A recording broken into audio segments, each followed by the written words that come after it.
नमस्कार मित्रांनो, स्पाइन मॅनेजच्या नवीन भागात तुमच्या सगळ्यांचं स्वागत आहे.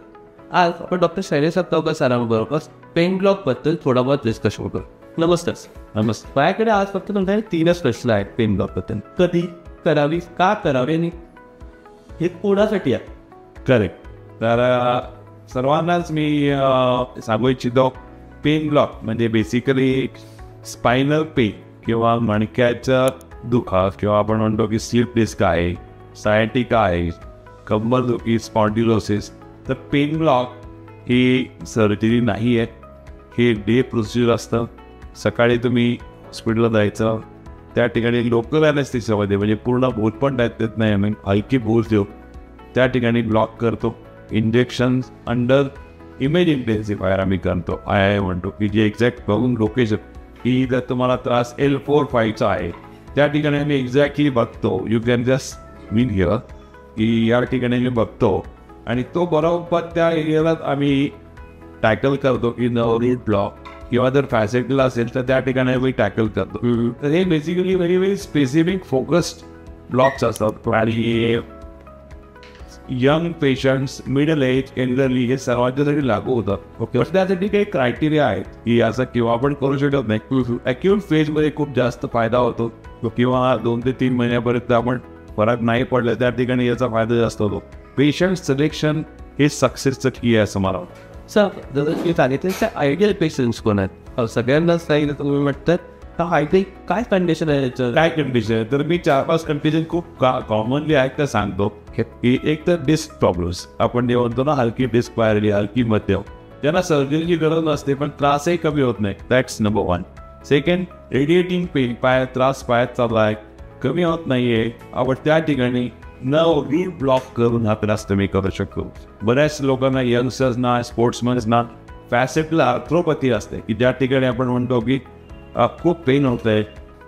यंग पेशंटना नायसिस, आपण स्पॉन्डिलोलायसिस की ब्रेक असतो आणि स्पोर्ट्समध्ये वगैरे इंजुरी झालेली असते त्या ठिकाणी आपण लायसिस ब्लॉक करू शकतो. एल्डरली लोकांचे म्हणजे फॅसेटल पेन खूप असतं, ज्या ठिकाणी विअरेंट येतात त्यामुळे फॅसेटल ब्लॉक करू शकतो.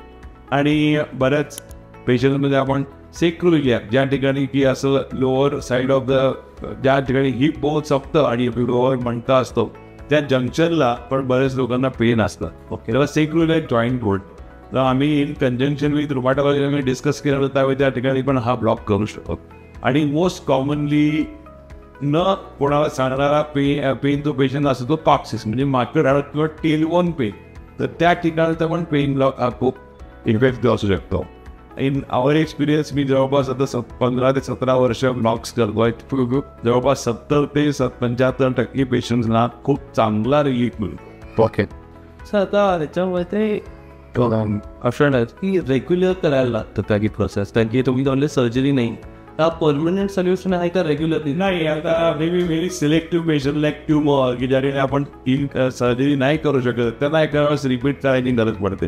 रुटीन पेशंटना माझ्या प्रॅक्टिसमध्ये तरी मी maximum 2 times in 1 year okay afford त्यांना मी सांगितलेलं आहे.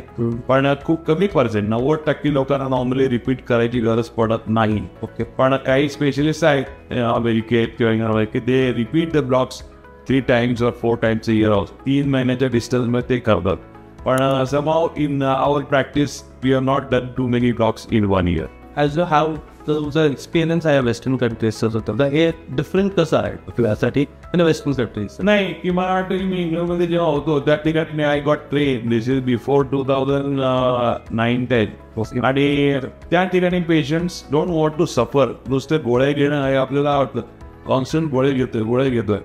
गोळ्या is also not good. Medicines are not good at some time. People are taking 2 to 3 years of pain killers. तर मला वाटतं की पेशंटना कळणं गरजेचं आहे. आणि ब्रिटिश पेशंट्स किंवा वेस्टर्न कंट्रीमध्ये ते don't want to suffer for long आणि ते जरा लवकर डॉक्टरला अप्रोच करतात. त्यामुळे या गोष्टी त्यांच्याकडे जरा लवकर प्रचलित झाल्या आणि त्यांनी बरेच पॉप्युलरिटी दिली. आज ते this become a standard care in spine practice.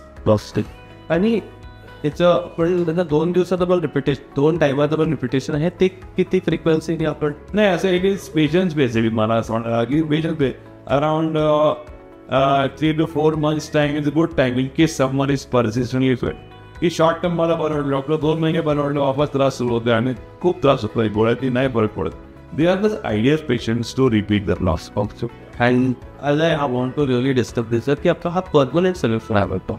I think there is to alleviate pain. हे परमनंट सोल्युशन मी म्हणतो की परमनंट म्हणण्यापेक्षा बऱ्याच पेशंटना परमनंट त्रास कमी होतो. ओके. बट सांगताना आम्ही पेशंटना सांगतो की this will reduce your pain inflammation, आणि जेव्हा तुमचं पेन कमी झालं तेव्हा तुम्ही चांगले व्यायाम करू शकाल आणि नॅचरलीच तुम्ही बरे होऊ शकणार. ओके. तर this to break the cycle of pain constantly चालू होत नाही. तर this pain blocker will block your pain in 80% of 70-80% of patients, and in those patients they will do activity and get better.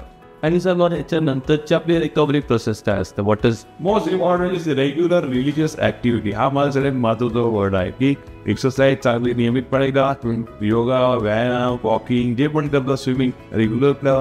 कारण something की मुलाला तुम्ही परीक्षा दिला सांगितल्यानंतर तो परीक्षा सेक्टर पर्यंत आपण घेऊन जाऊ शकतो, पण नंतर परीक्षा त्यालाच लिहावी लागते. तर ब्लॉक झाल्यानंतर थोडेसे ऍक्टिव्हिटी, मॉडिफिकेशन, एक वजन असेल, कंट्रोल करणं, एक्सरसाइज रेग्युलरली करणं, या गोष्टी पेशंटना करणं गरजेचं आहे, so that they can remain healthy for long. Thank you so much sir, तुम्ही फिल्म ब्लॉगबद्दल एकदम खूप काही माहिती दिली आहे.